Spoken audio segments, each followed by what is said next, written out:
আসসালামু আলাইকুম বন্ধুরা। আজকে আলোচনা করব ছোট্ট একটি ভেড়ার খামার নিয়ে। মূলত আমি ছোট্ট একটি খামার করেছি। প্রথমত আমি 5টি ভেড়া দিয়ে খামারটা শুরু করেছিলাম। 4টি মেয়ে ভেড়া আর একটি ছেলে ভেড়া, এই মোট 5টি ভেড়া দিয়ে আমি আমার খামারটা শুরু করেছি।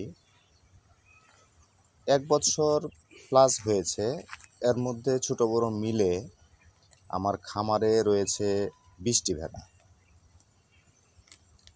এই দেখুন, এর মধ্যে একটা কালো ভেড়াও রয়েছে, অর্থাৎ বাচ্চা দিয়েছে কালো। আমি জীবনে প্রথম দেখেছি যে ভেড়ার বাচ্চা কালো হয়।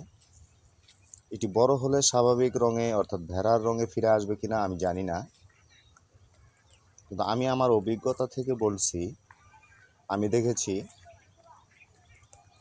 কালো ভেড়া। তো ভেড়া পালনে একটি ভালো দিক হচ্ছে এরা দলবদ্ধভাবে চলে, দলবদ্ধভাবে চলাফেরা করে, খাওয়া দাওয়া করে।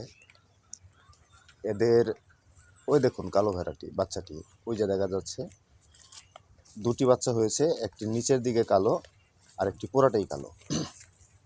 তো যে কথা বলছিলাম, ভেড়ার জন্য মূলত বাড়তি কোনো খাবারের প্রয়োজন হয় না।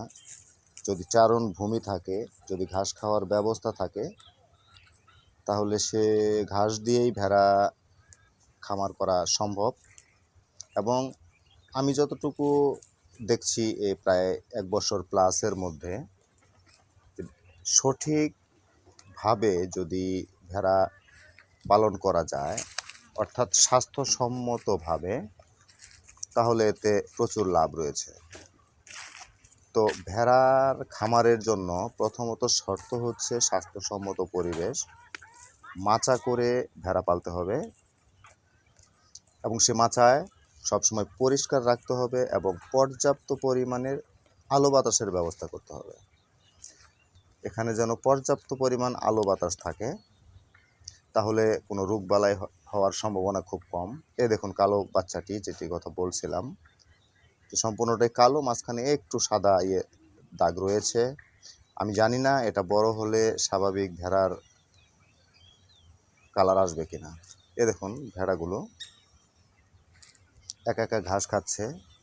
তো যদি কারো চারণ ভূমি থাকে, অর্থাৎ ঘাস খাওয়ার ব্যবস্থা থাকে, তাহলে ভেড়ার জন্য বাড়তি কোনো খাবারের প্রয়োজন হয় না। শুধু প্রতি 3 মাস পর পর কৃমির ডোজ করলেই যথেষ্ট। এরপরে অতিরিক্ত কিছু দিতে হলে ক্যালসিয়াম বা জিঙ্ক খাওয়ানো যেতে পারে।